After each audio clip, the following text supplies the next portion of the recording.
Little House in the Big Woods by Laura Ingalls Wilder.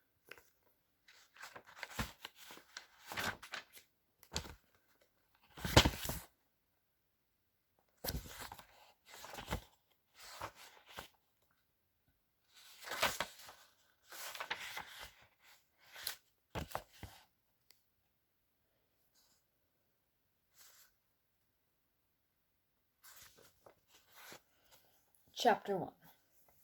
Once upon a time, 60 years ago, we should note that the book was published in 1932. So you can do the math, but 60 years ago was in the 1800s. Okay. Once upon a time, 60 years ago, a little girl lived in the big woods of Wisconsin in a little gray house made of logs. The great, dark trees of the big woods stood all around the house, and beyond them were other trees, and beyond them were more trees. As far as a man could go to the north in a day, or a week, or a whole month, there was nothing but woods, and there were no houses, and there were no roads, and there were no people. There were only trees, and the wild animals who had their homes among them. Wolves lived in the big woods, and bears, and huge wild cats. Muskrats, mink, otter lived by the streams. Foxes had dens in the hills, and deer roamed everywhere. To the east of the little log house, and to the west, there were miles upon miles of trees, and only a few little log houses were scattered far apart in the edge of the big woods. So, as far as the little girl could see, there was only the one little house where she lived, with her father and mother, her sister Mary, and baby sister Carrie. A wagon track ran before the house, turning and twisting out of sight in the woods where the wild animals lived, but the little girl did not know where it went, nor what might be at the end of it. The little girl was named Laura, and she called her father Pa and her mother Ma. In those days, in that place, children did not say father and mother, nor Mama and Papa, as they do now. At night, when Laura lay awake in the trundle bed, she listened and could not hear anything at all but the sound of the trees whispering together.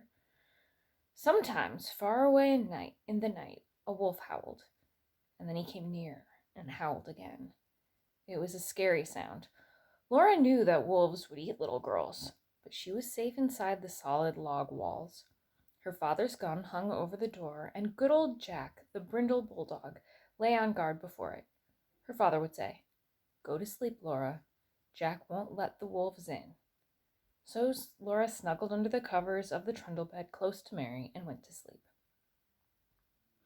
One night her father picked her up out of bed and carried her to the window so she might see the wolves. There were 2 of them sitting in front of the house.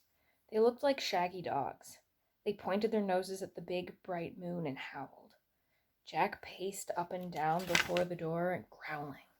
The hair stood up along his back, and he showed his sharp, fierce teeth to the wolves. They howled, but they could not get in. The house was a comfortable house. Upstairs was a large attic, pleasant to play in when rain drummed on the roof. Downstairs was the small bedroom and the big room. The bedroom had a window that closed with a wooden shutter. The big room had 2 windows with glass in the panes, and it had 2 doors, a front door and a back door. All around the house was a crooked rail fence to keep bears and deer away. In the yard in front of the house were 2 beautiful big oak trees. Every morning, as soon as she was awake, Laura ran to look out the window, and one morning she saw in each of the big trees a dead deer hanging from a branch. Pa had shot the deer the day before, and Laura had been asleep when he brought them home at night and hung them high in the trees so the wolves could not get the meat. That day, Pa and Ma and Laura and Mary had fresh venison for dinner. It was so good that Laura wished they could eat it all, but most of the meat must be salted and smoked and packed away to be eaten in the winter, for winter was coming. The days were shorter, and frost crawled up the window panes at night. Soon the snow would come. Then the log house would be almost buried in snowdrifts, and the lake and the streams would freeze. In the bitter cold weather, Pa could not be sure of finding any wild game to shoot for meat. The bears would be hidden away in their dens where they slept soundly all winter. The squirrels would be curled up in their nests in hollow trees, and their furry tails wrapped snugly around their noses. The deer and rabbits would be shy and swift. Even if Pa could get a deer, it would be poor and thin, not fat and plump, as deers are in the fall. Pa might hunt alone all day in the bitter cold in the big woods covered with snow, and come home at night with nothing for Ma and Mary and Laura to eat. So, as much food as possible must be stored away in the little house before winter came. Pa skinned the deer carefully and salted and stretched the hides, for he would make soft leather of them. Then he cut up the meat and sprinkled salt over the pieces as he laid them on a board. Standing on end in the yard was a tall length cut from a trunk of a big hollow tree. Pa had driven nails inside as far as he could reach from each end. Then he stood it up, put a little roof over the top, and cut a little door on one side near the bottom. On the piece that he cut out, he fastened leather hinges that he fitted into place, and that was the little door with the bark still on it. After the deer meat had been salted several days, Pa cut a hole near the end of each piece and put a string through it. Laura watched him do this, and he watched him hang the meat on the nails in the hollow log. He reached up through the little door and hung meat on the nails as far up as he could reach. Then he put a ladder against the log, climbed to the top, moved the roof to one side, and reached down inside to hang meat on those nails. Then Pa put the roof back on again, climbed down the ladder, and said to Laura, "Run over to the chopping block and fetch me some of those green hickory chips, new, clean, white ones." So Laura ran to the block where Pa chopped wood and filled her apron with the fresh, sweet-smelling chips. Just inside the little door in the hollow log, Pa built a fire of tiny bits of bark and moss, and he laid some of the chips on it very carefully. Instead of burning quickly, the green chips smoldered and filled the hollow log with thick, choking smoke. Pa shut the door, and a little smoke squeezed through the crack around it, and a little smoke came out through the roof, but most of it was shut in with the meat. "There's nothing better than good hickory smoke," Pa said. "That will make good venison that will keep anywhere in any weather."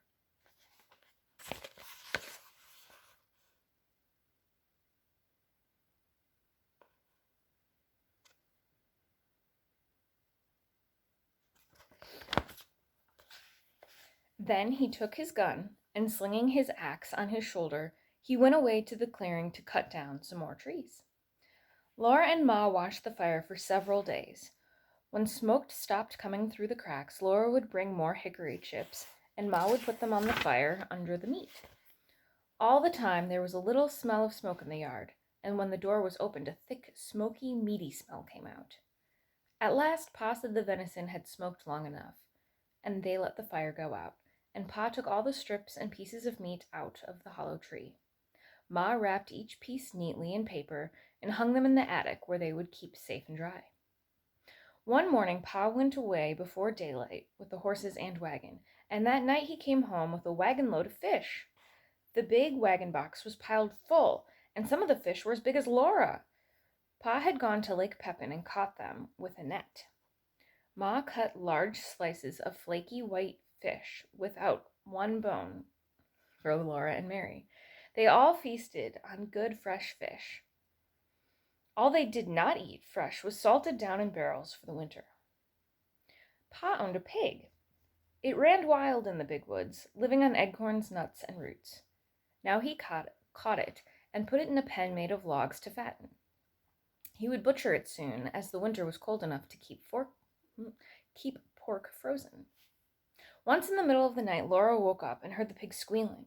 Pa jumped out of bed, snatched his gun off the wall, and ran outdoors. Then Laura heard the gun go off once, twice. When Pa came back, he told what had happened. He had seen a big black bear standing beside the pig pen. The bear was reaching into the pen to grab the pig, and the pig was running and squealing. Pa saw this in the starlight, and he fired quickly. The light was dim, and in his haste he missed the bear. The bear ran away into the woods, not hurt at all. Laura was sorry Pa did not get the bear. She liked bear meat so much. Pa was sorry too, but he said, "Anyway, I saved the bacon." The garden behind the little house had been growing all summer. It was so near the house that deer did not jump the fence to eat the vegetables in the daytime, and at night Jack kept them away. Sometimes in the morning there were little hoof prints among the carrots and cabbages, but Jack's tracks were there too, and the deer had jumped right out again. Now, the potatoes and carrots and beets and turnips and cabbages were gathered and stored in the cellar, for freezing nights had come.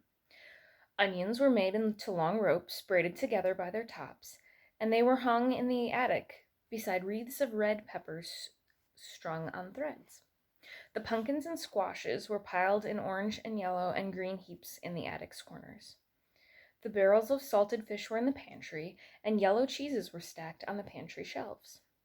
One day Uncle Henry came riding out of the big woods. He had come to help Pa butcher. Ma's big butcher knife was already sharpened, and Uncle Henry had brought Aunt Polly's butcher knife. Near the pig pen, Pa and Uncle Henry built a bonfire and heated a great kettle of water over it. When the water was boiling, they went to kill the hog. Then Laura ran and hid her head in the bed and stopped her ears with her fingers so she could not hear the pig squeal. "It doesn't hurt him, Laura," Pa said. "We do it so quickly." But she did not want to hear him squeal. In a minute, she took one finger cautiously out of an ear and listened. The hog had stopped squealing. After that, butchering time was great fun. It was such a busy day, and so much to see and do. Uncle Henry and Pa were jolly, and there would be spare ribs for dinner. And Pa had promised Laura and Mary the bladder and the pig's tail. As soon as the hog was dead, Pa and Uncle Henry lifted it up and down in the boiling water till it was well scalded. Then they laid it on a board and scraped it with their knives, and all the bristles came off. After that, they hung the hog in a tree and took out the insides and left it hanging to cool. When it was cool, they took it down and cut it up. There were hams and shoulders, side meat and spare ribs and belly.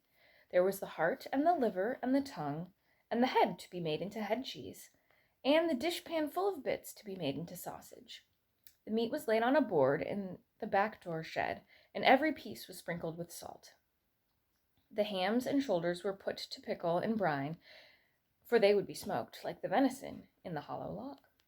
You can't beat hickory-cured ham," Pa said. Pa was blowing up the bladder. It made a little white balloon, and he tied it end tight with a string and gave it to Mary and Laura to play with. They could throw it into the air and spat it back and forth with their hands. Or it would bounce along the ground and they would kick it. But even better fun than a balloon was the pig's tail. And there they are playing with the balloons.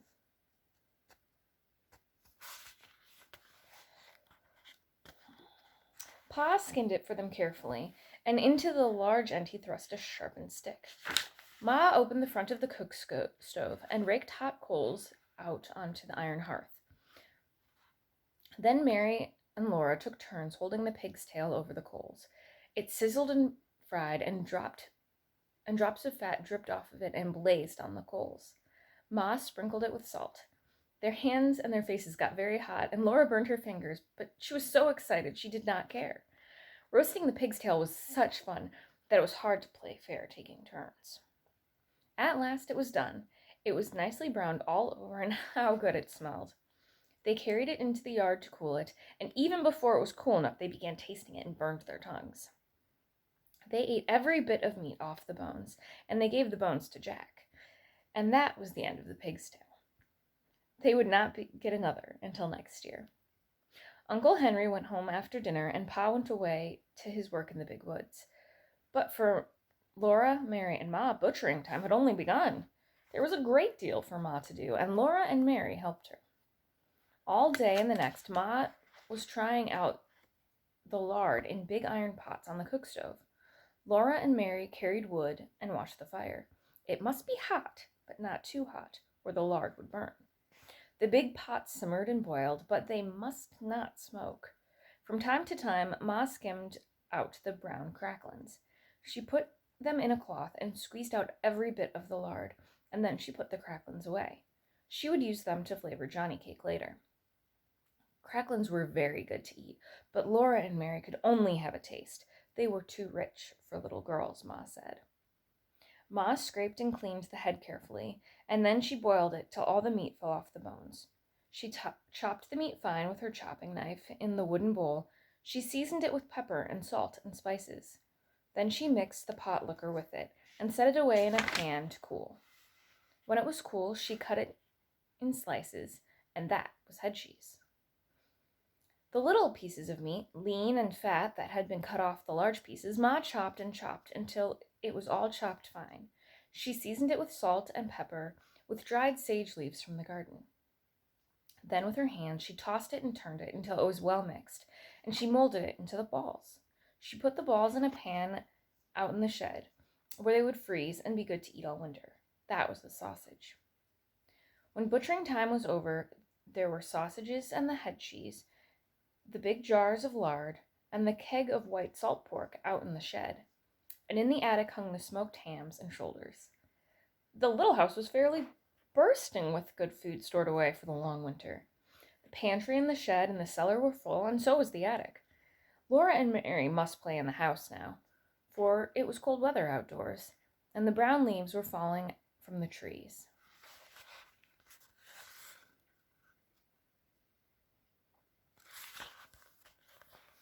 The fire in the cook stove never went out, and at night Pa banked it with ashes to keep the coals alive till morning. The attic was a lovely place to play. The large, round-colored pumpkins made beautiful chairs and tables. The red peppers and onions dangled overhead. The hams and the venison hung in their paper wrappings, and all the bunches of dried herbs and spicy herbs for cooking, and the bitter herbs for medicine, gave the place a dusty, spicy smell. Often the wind howled outside with a cold, lonesome sound, but in the attic Laura and Mary played house with the squashes and the pumpkins, and everything was snug and cozy. Mary was bigger than Laura, and she had a rag doll named Nettie. Laura only had a corn cob wrapped in a handkerchief, but it was a good doll. She named it Susan. It wasn't Susan's fault that she was only a corn cob.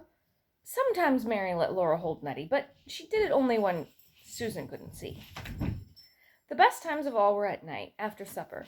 Pa brought his traps in from the shed to grease them by the fire. He rubbed them bright and greased the hinges and the jaws and the springs of the pans with a feather dipped in bear's grease.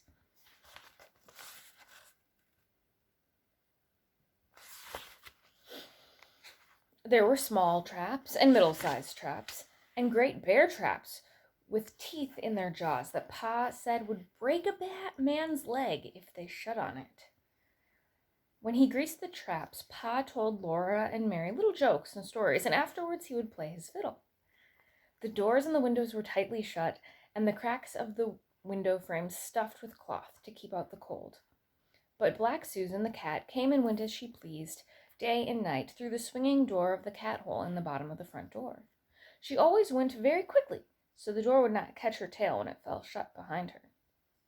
One night, when Pa was greasing the traps, he watched Black Susan come in, and he said, "There was once a man who had 2 cats, a big cat and a little cat." Laura and Mary ran to lean on his knees and hear the rest of the story. "He had 2 cats," Pa repeated, "a big cat and a little cat. So he made a big cat door and the door for the big cat, and then he made a little cat hole for the little cat." There Pa stopped. "But why couldn't the little cat," Mary began. "Because the big cat wouldn't let him," Laura interrupted. "Laura, that was very rude. You must never interrupt," said Pa. "But I see," he said, "that either one of you has more sense than the man who cut the 2 cat holes in his door." Then he laid away his traps, and he took his fiddle out of his box and began to play.